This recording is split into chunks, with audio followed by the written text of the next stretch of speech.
Now, if you're now in possession of a matric certificate, but you're still unsure of what to do next, not everyone can go or wants to go to university. So what are your options? In studio, we're joined by Fulufelo Ramolefo, who is the managing director and the founder of Careers for a Powerful You. She joins us now to have a conversation about that. This is, this question of what to do after matric. And it's so funny because a lot of matriculants actually take gap years because they're trying to just navigate the space of what happens the life after next, correct? So what is it that motivated for you guys to start this, Fulufelo?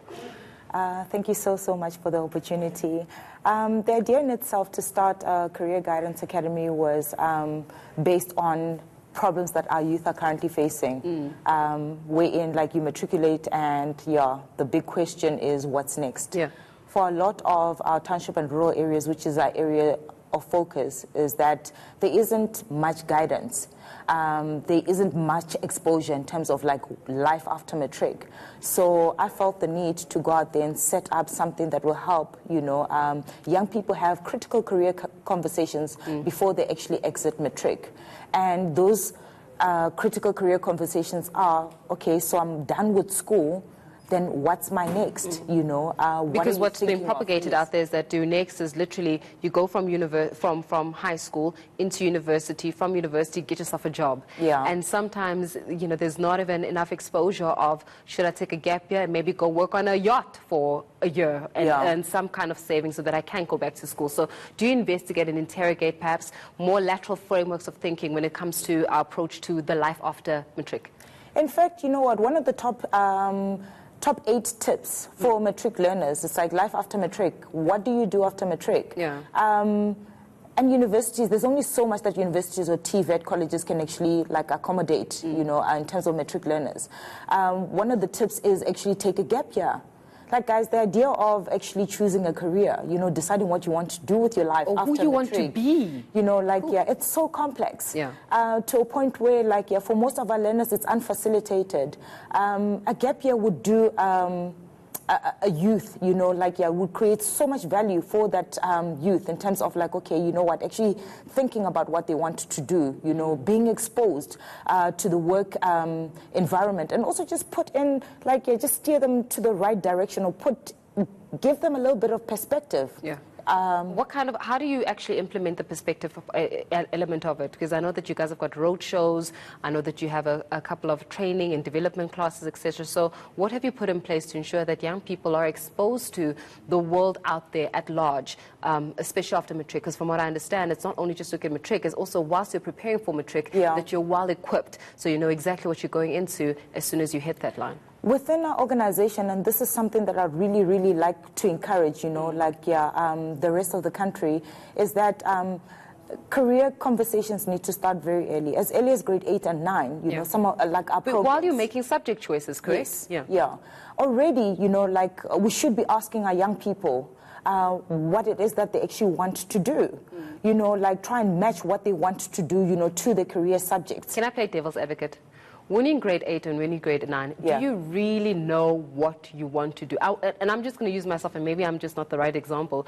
I thought my career choice was to carry a briefcase. If anybody asked me, what do you want to do with your life? I said I wanted to carry a briefcase because I saw it done in a television channel, and that was it. I had no understanding of the greater world out there and the dynamics that I'll be faced to afterwards. So would you say that a grade 8 or 9 learner is equipped enough or even emotionally and intellectually mature to even make that kind of a decision? So at grade 8 and 9, no one's expecting anyone to actually make decisions. However, what we're promoting is the thinking, that conversation. Critical thinking, you see, right now, there's a lot of matriculants.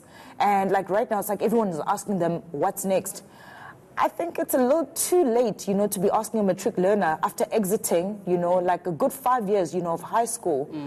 It's a little bit too late to be asking what's next. These conversations need to start very early as grade 8 and 9, to a point where it's like, okay, so if you're thinking, okay, you want to carry, your example was carrying I want to carry a briefcase.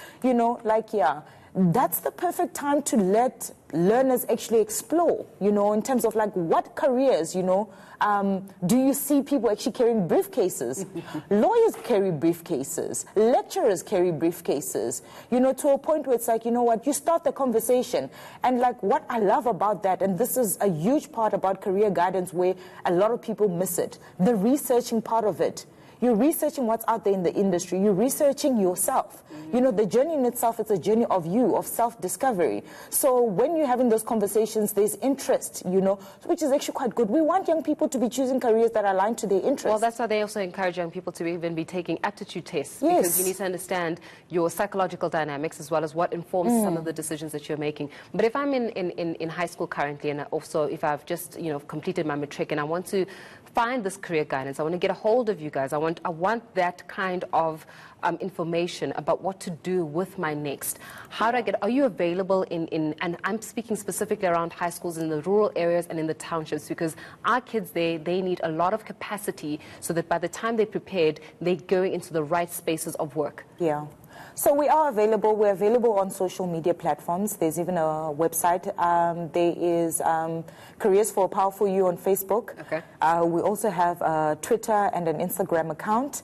And then also at the same time, we go into schools. Like schools can actually invite us to actually come in and do career guidance. So if they go into, because I also saw that you've got your Facebook page as well. It's got quite a lot of information. Yes. So if they go into like the Facebook page of Careers for You, Careers for a Powerful You, they're able to invite you, and you're able to actually host those career courses and information days in the schools. Yeah. Irrespective, outside of Gauteng or just in Gauteng? So our reach is national. We try and reach as many, you know, your township and your rural areas.